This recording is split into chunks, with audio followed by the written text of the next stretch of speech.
I can see some people trickling in. How's everybody doing today?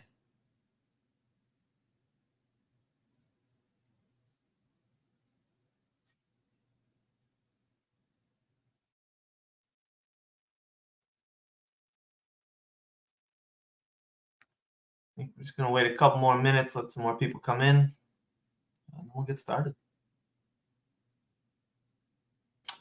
Hey, Corey. Look at this. This is so fancy.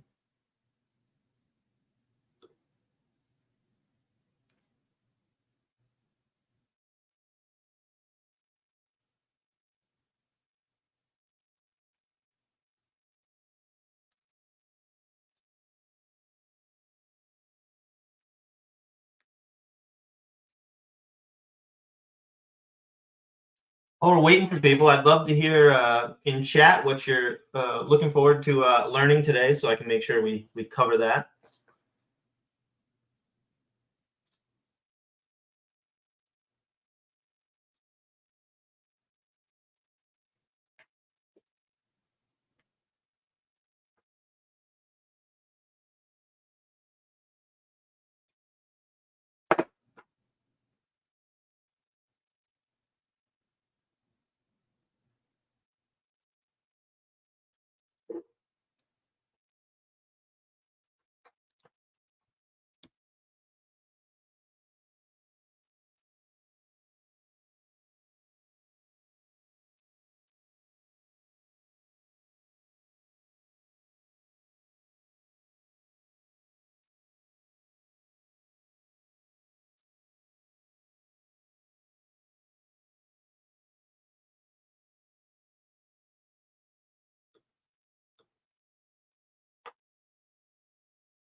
Right, I think we're going to wait one more minute, and then we will get this show on the road.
Oh, that's a good question. All right.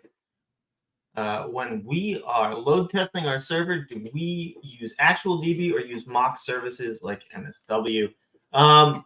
Depends what you're testing. So generally, if you want to see like, is my database connection pool going to hold up to the traffic we're looking at? You might want to use a real DB. You may want to use a copy of your DB, so an isolated environment kept in parity with production. It's probably the safest way to go. You can use mocks too. I mean, that's fine. It depends, right? If you care about like your server latency, you could probably mock the connection. You're gonna see. I actually have a mock service we're gonna use today for the actual live demo. So, awesome. Let's get this started. So, welcome to our webinar. This is load testing with Grafana K6. We're gonna be breaking some stuff today, and then hopefully fixing some stuff today, depending on how this demo goes. So I want to start with kind of the basics of K6, how to set up a script. This will not be comprehensive, but it will get you far enough to kind of write a script and get going. So without further ado, what is load testing? Load testing is the practice of sending varying volumes of traffic to a system for the purpose of observing performance, right? You can think about local testing.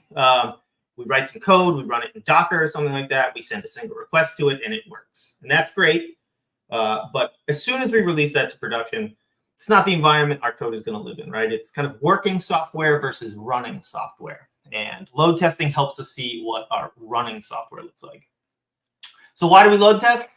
There are tools that help us scale, and they don't exist locally, right? So load balancers, auto-scaling configurations, things like that can only be tested in production by sending real traffic or something production-like.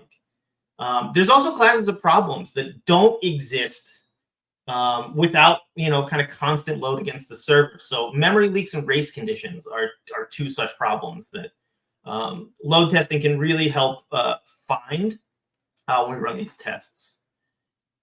So let's talk about K6 and how we actually set up a script.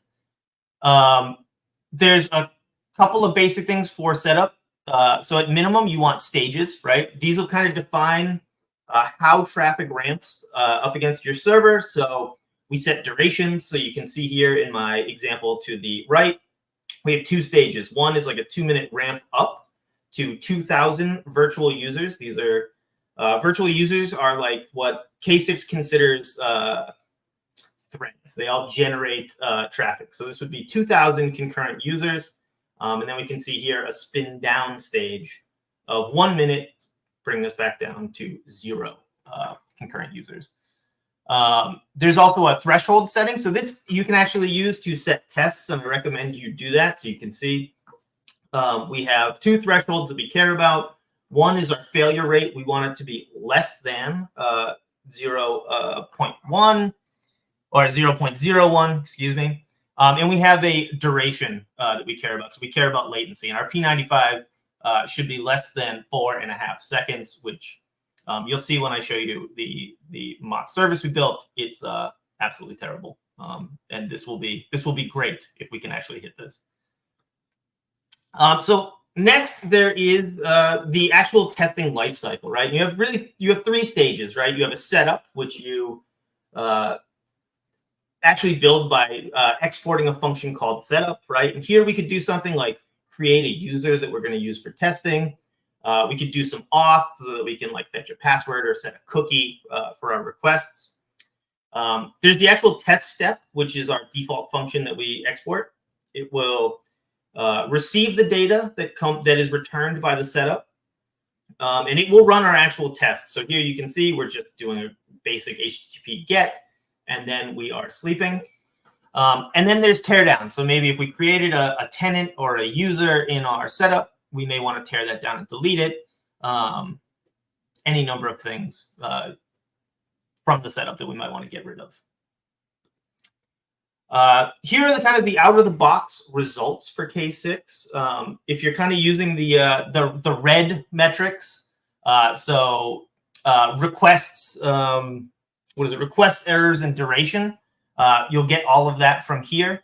So you can see this is a load test I ran last night.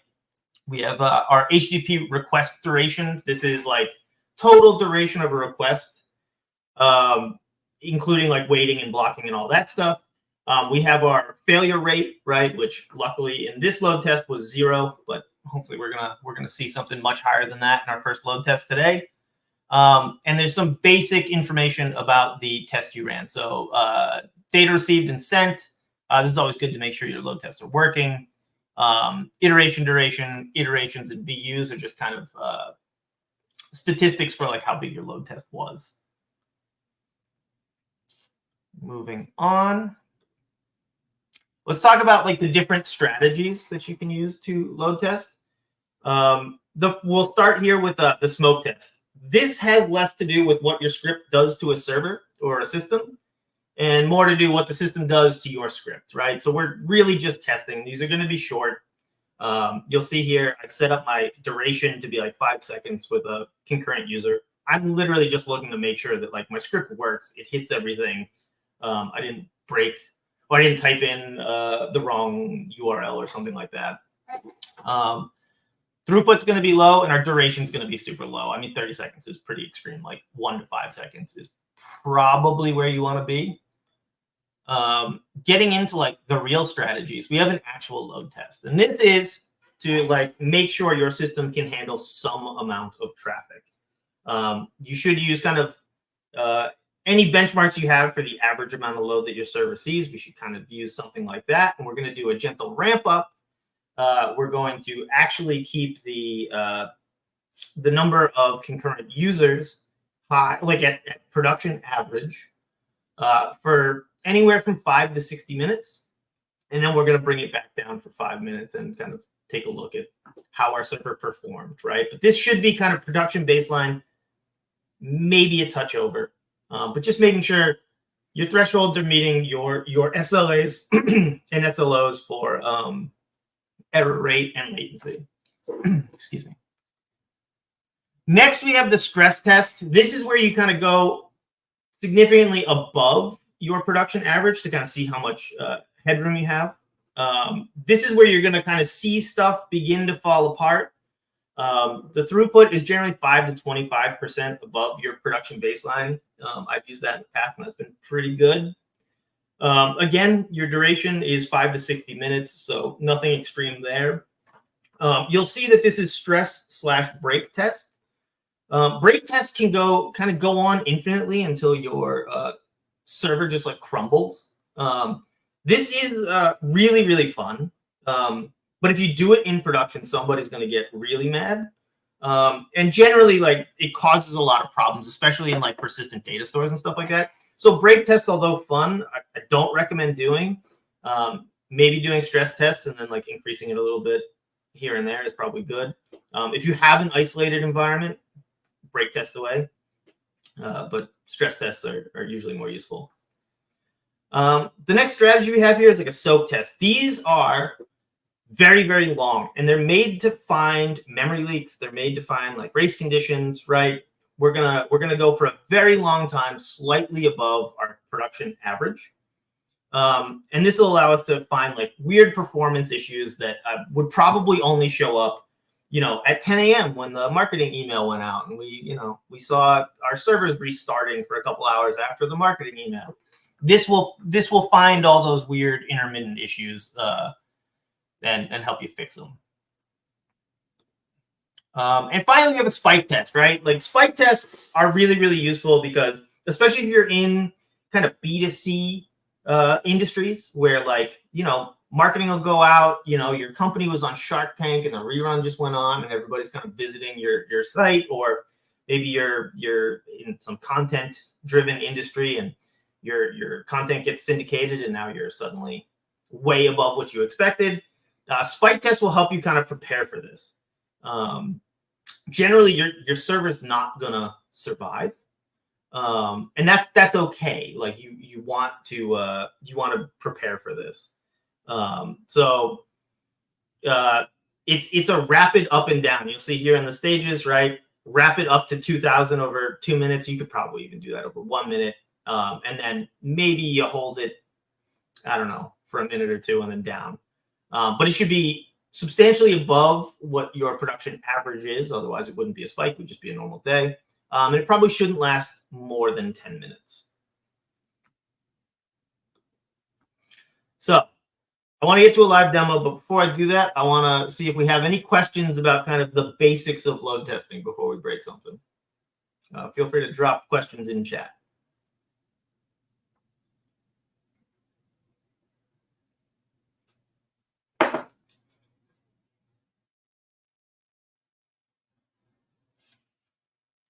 Nothing? I'm that good at explaining stuff? I can't believe it. All right. Well, we can get into the live demo then.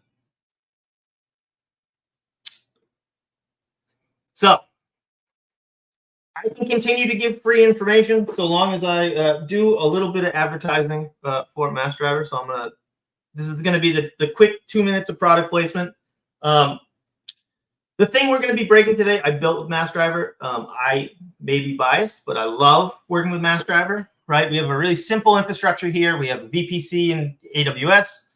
We have a Kubernetes cluster, and we have an app running in that Kubernetes cluster using the fake service container. And I've built an application template that allows me to do all sorts of cool configurations, including like modifying CPU load, memory usage, and I can actually set the percentile durations that we're targeting for for this app, all with a beautiful kind of UI. It gives me all sorts of data conversion fields, time conversion fields, so I don't have to do all the crazy like byte math in my head.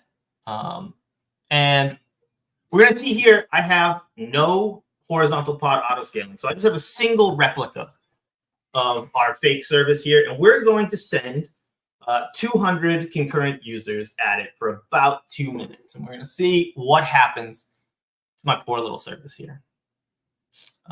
So here we are.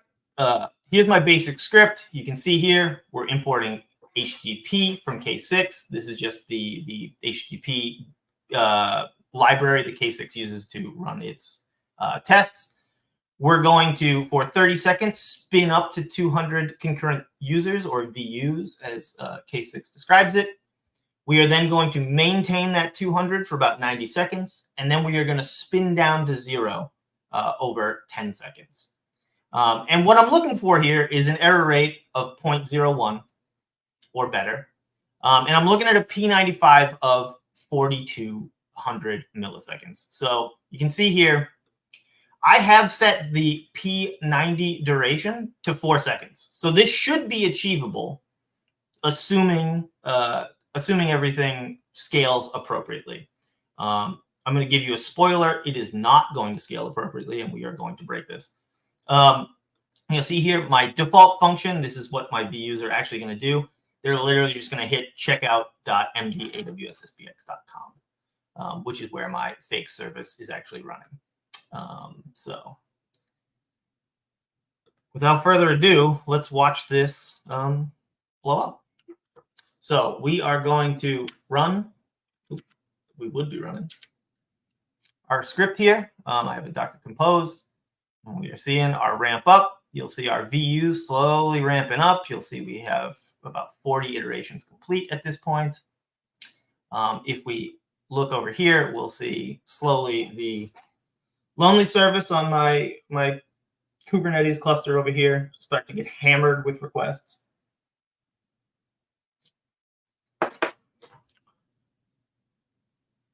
I think we really upset it. It's going to be interesting.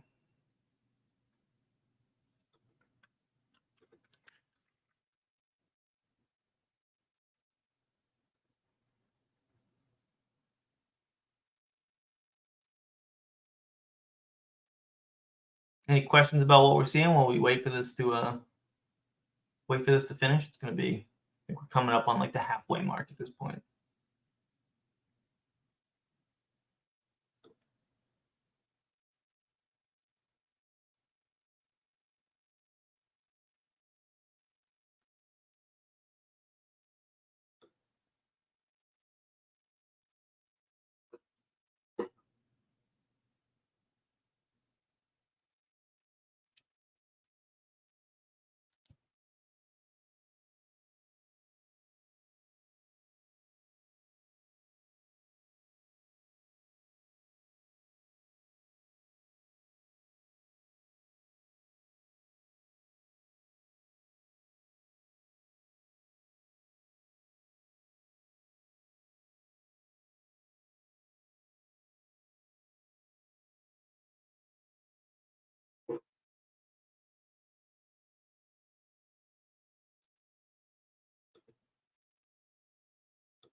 Given how fast all of these things are completing, I have a feeling that we absolutely destroyed this, which is fantastic.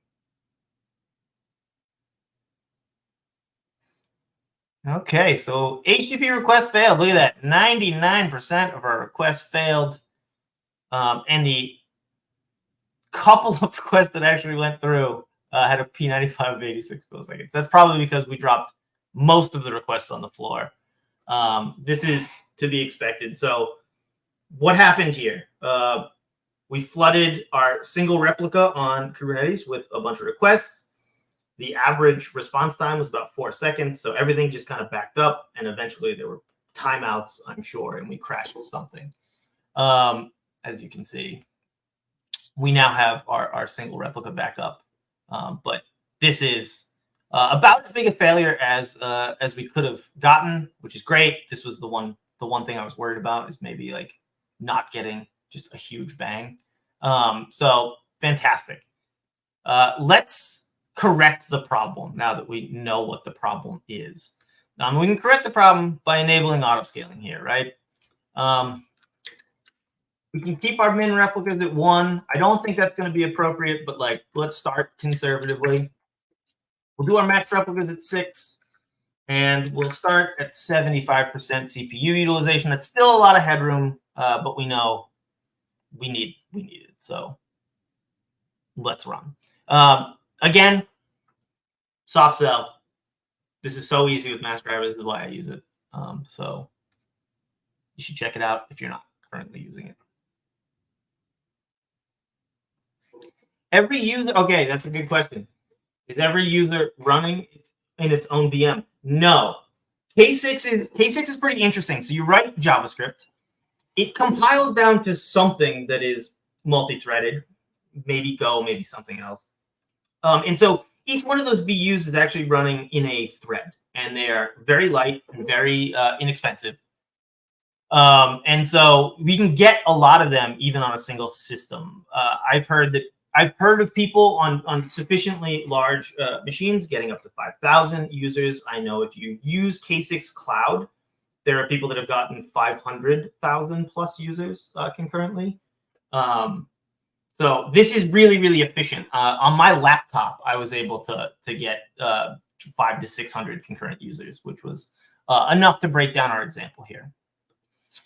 All right, so let's take a look here. We still have our lone replica because we did set our min replicas to 1.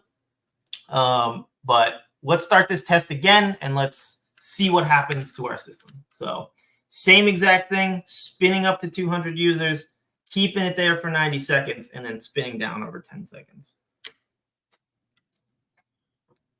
All right, so we can watch this go. So this number kind of going up slowly is kind of what we want to see, right? That means like requests are actually being handled. Unlike the last situation where it was literally just like failure, and we were able to do like 30,000 iterations. That's a sign that something is very, very wrong. If we look here, we will eventually get some information about the load on this server. Metrics not available, probably because we just deployed out, but that will show up in just a minute.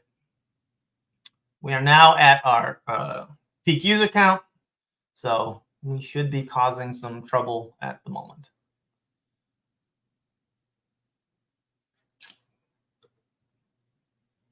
Again, we're still slowly clicking up.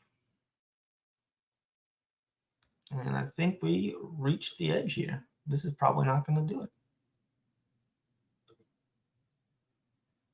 Yeah, we're about to see a ton of failures come in.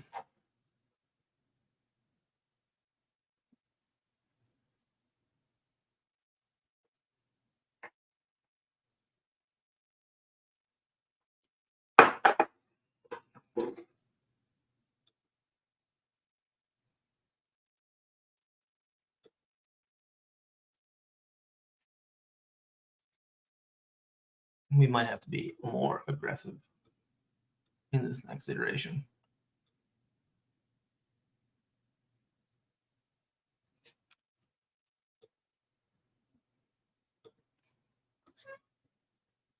Yep. That's all failures at this point. We knocked it over.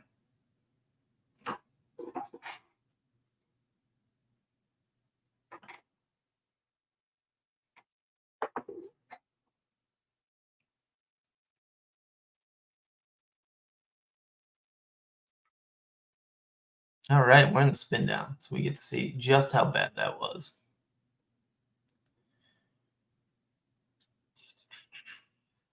All right, comparatively, actually worse in every way, shape, and form. All right, let's get more aggressive.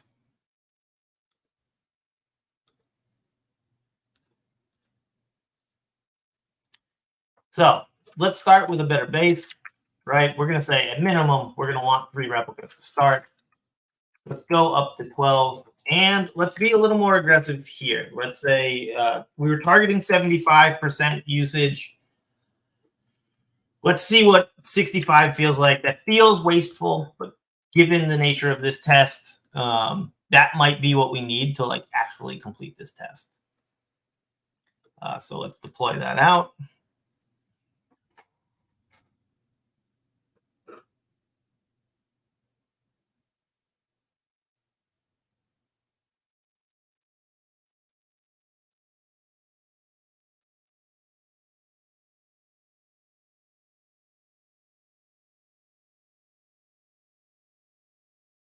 On the every user running in its own VM, there actually is also a way. If you don't want to use K6 Cloud, you can actually.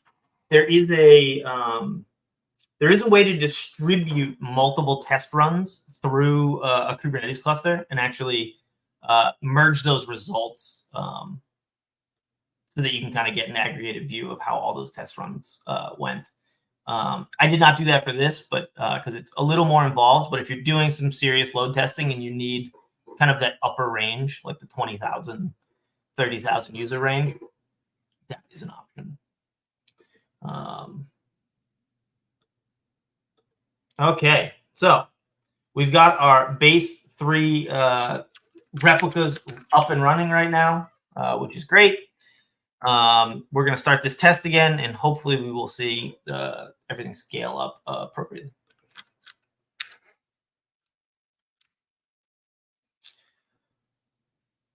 So ramp up time right now.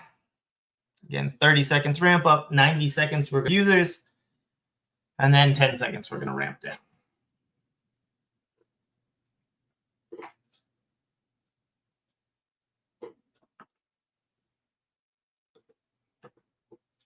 Okay, we're starting to see some of our replicas. The CPU rate is going up. They should trigger some auto scaling. We should see that come any second now.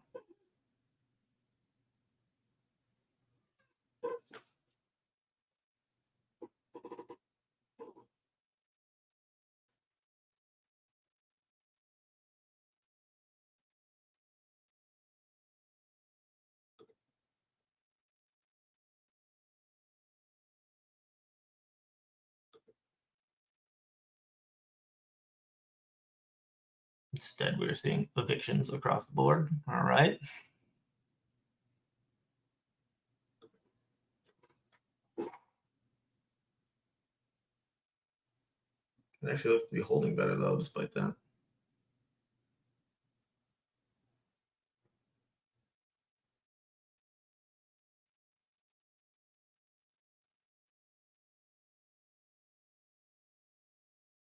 A couple of timeouts.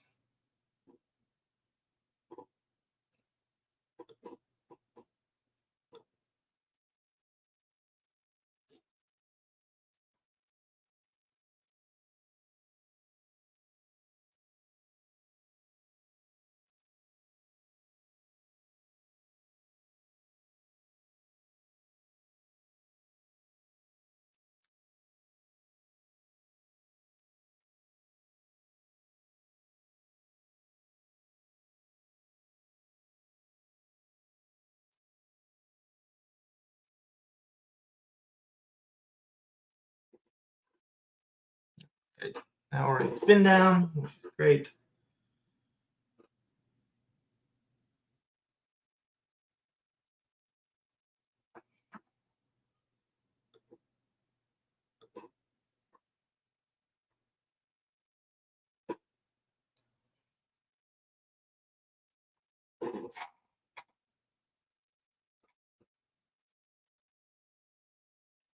Okay. So HTTP request failed. We did a ton better here. We're down to 25% failure rate. I mean, it's still not what we want. We're starting to see more realistic averages in request duration. Our P95 is at 1 minute, which is really not what we want. So we're going to run this one more time, and we're going to try and just scale this as far as it will possibly go, and see if we can get something better. This is our last shot. Let's cross our fingers and hope for a win.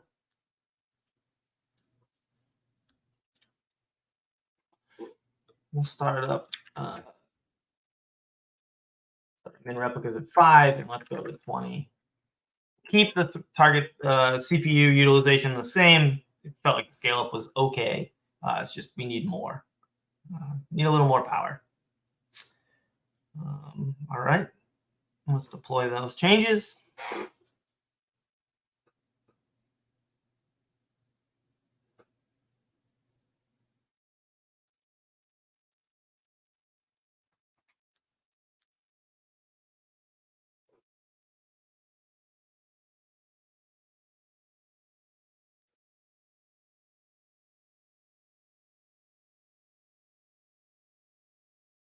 Awesome.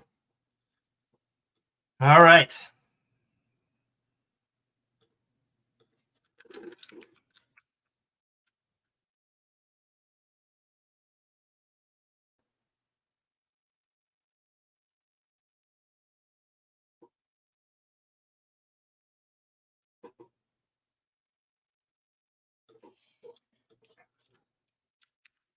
Let's get ready to run this one more time.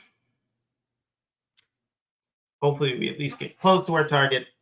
But this is the process with load testing. You're gonna run a load test. You're not gonna do as well as you hoped. You're gonna make some changes, and then you're gonna come back and do it again. Hopefully your application is wildly successful, and this is like a constant problem for you. I don't know what's going on here.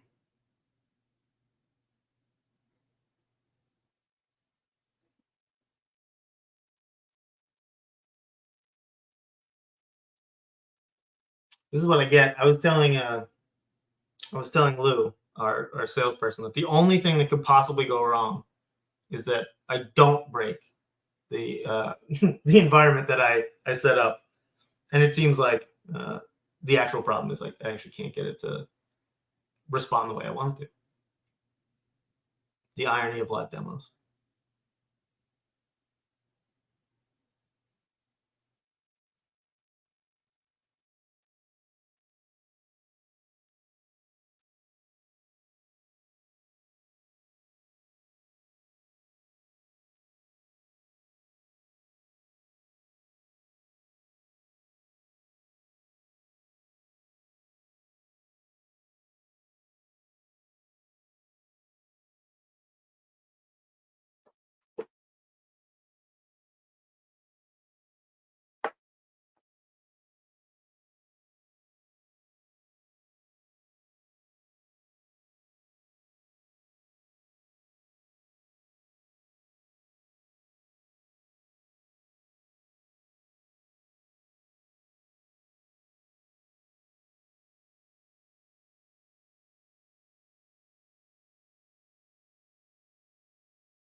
All right, and even worse.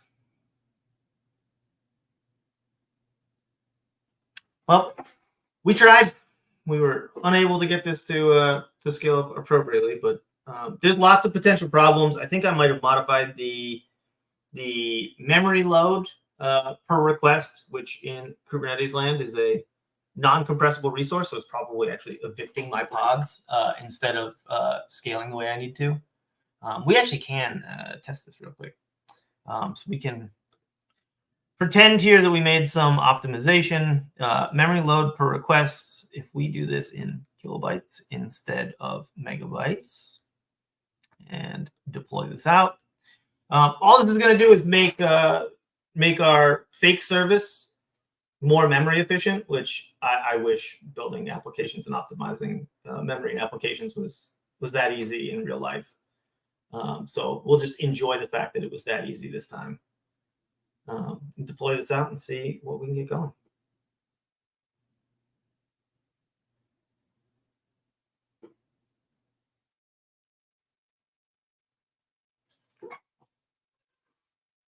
All right, provisioning is complete. We should see them come up in just a couple minutes or a couple seconds.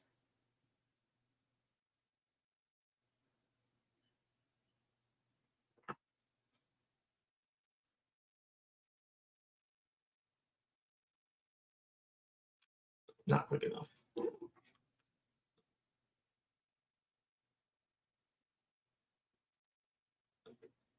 Let's run the test and see what happens. Can't break it any worse.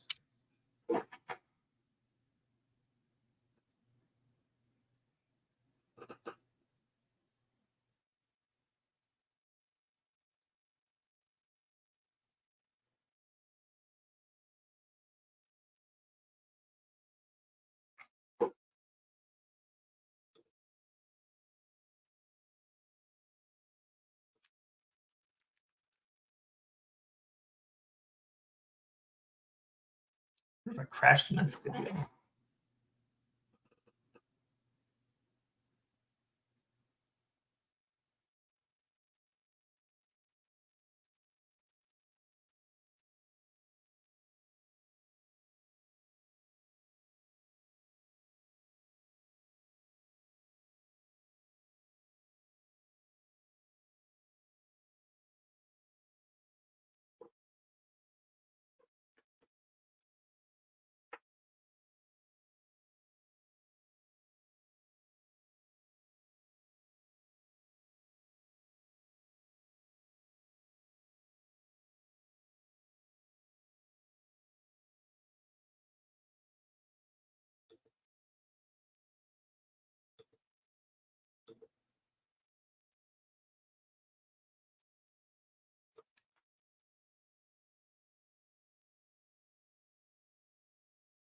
I don't want to speak too soon, but we haven't seen any request drop yet, which is probably a good sign.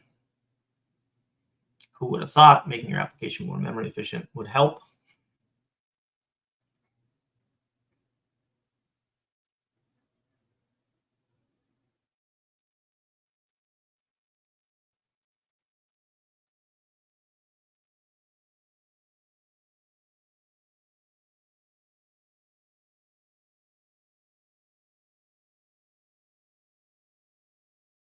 All right, coming down to the scale down.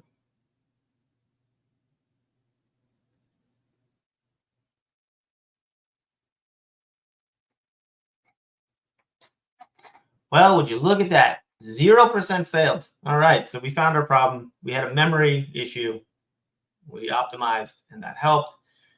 Our P95 duration, still higher than we want.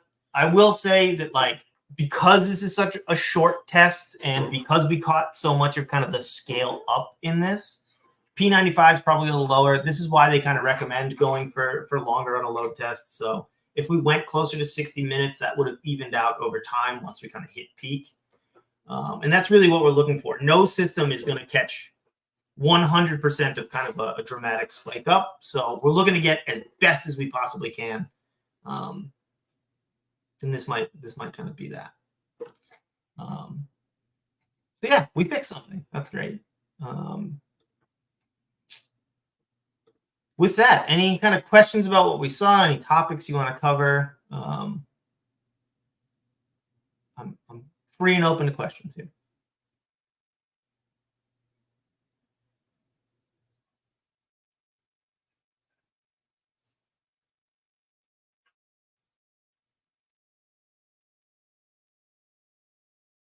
All right. Does K6 have any visual output like graphs? No, not natively. But there are a ton of data sources that you can actually send metrics to, like Timescale, like Prometheus, and you can use tools like Grafana to actually visualize these graphs. So out of the box, you kind of just get a standard output, but like that, you can also output to like JSON, or you can kind of export metrics over time to like a bunch of different sources.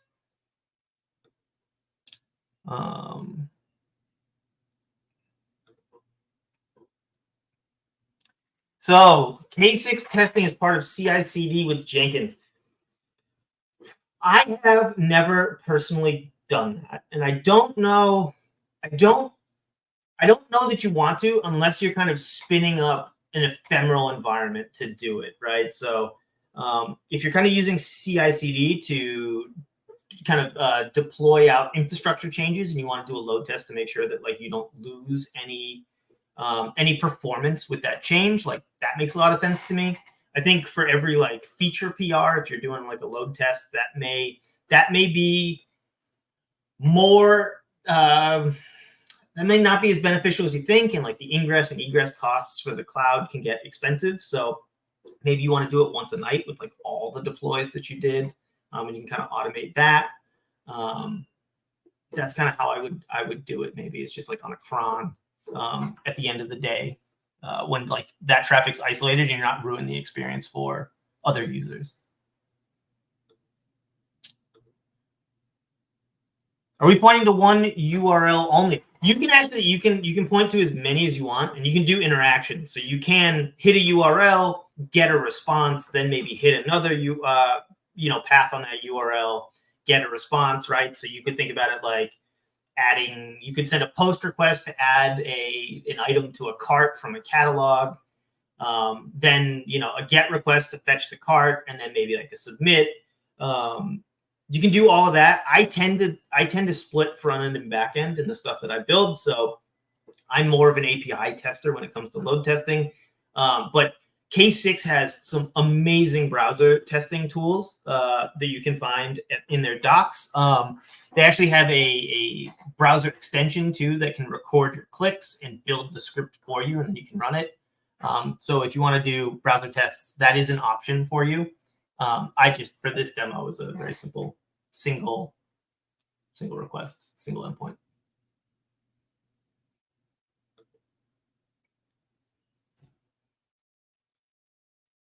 Any other questions?